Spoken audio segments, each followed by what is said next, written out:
magaalada Boosaasood in ay dib ka wadaan iyo dagaal raba inay ka abuuraan koox amardiid ah oo diiday inay xilka wareejiso oo ciidamo ah kooxdaas oo hadda sida ay sheegteen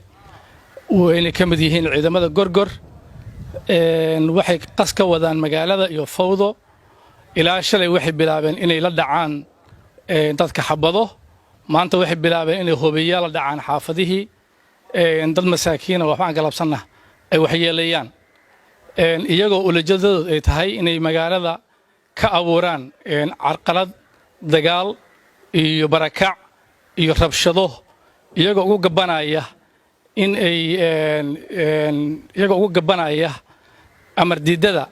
ay sameeyeen dowladda Puntland waxay muddo bil ah u dulqaadanaysay oo waan ka waday amar diidada ay sameeyeen kooxdaas waxaan u sheegaynaa shacabka reer Boosaasood dowladdu wax badan bay dulqaadatay wax badan bay waan iyo nabad hawshaas ka gashay waxa bilaabay xabad inay dadka xabadayaan hubiya la dhacaan kooxdii amar diidka ahaa kooxda amar diidka ah waxaan u sheegaynaa bulshada reer Boosaasood in dowladdu ay talaabo ka qaadayso waajibaadkoodana ay helayaan haddii aysan ka waantoobin dhibta ay ka wadaan magaalada Boosaasood waxaanu shacabka reer Boosaasood ugu baaqaynaa inay dowladooda la shaqeeyaan dowladdu inaysan dib wadan inay muddo badan ka leexleexanaysay inuu magaalada Boosaasood dib ka dhacdo ayna hadda iyagu khasbayaan inay bilaabaan rabshado ka abuurma magaalada Boosaasood kooxda amar diidka ee sheeganaysa ciidamada gorgor waa koox gacmo badan ay ku jiraan oo lagu adeeganayo loona adeegsanayo carqaladda iyo rabshadka abuurka deegaanada Puntland gaar ahaan magaalada Boosaaso waxaan u sheegaynaa shacabweynaha reer Boosaasood in dowladdu ay mar walba talaabada ay qaadayso ay tahay oo ay shacabka ugu turayso ayna mar walba awaamiirta iyo shuruucda u yaala dowladda Puntland ay fulinayso tikreeto iyo bedelaad iyo xilka qaadis iyo xil magacawd la diidi karo oo qof xil laga qaado oo diidi kara ma jiro waa sifo sharciye weeye amar diidada ay sameeyeen bay waxay ku abuureen buuq iyo rabshado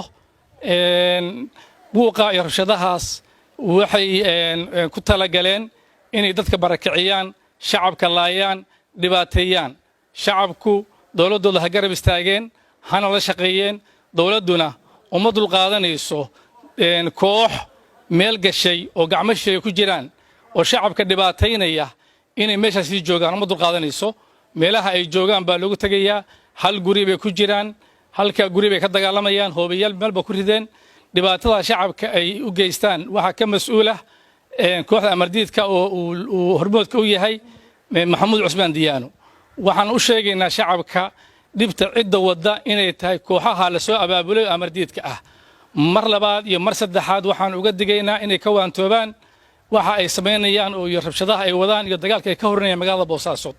haddii ay si degdeg uga waantoobi waayaan dowladdu waxay qaadaysaa talaabo sharci qaadaysaa dowladdu muddo dul qaadanaysay hadda muddo bila bay maraysaa intii loo dul qaadanayay waa waantada la sugayay wax walba oo lagu dhameeyo oo waa noqoto oo sharciyada la waafajiyona iyaga ayaa diidayay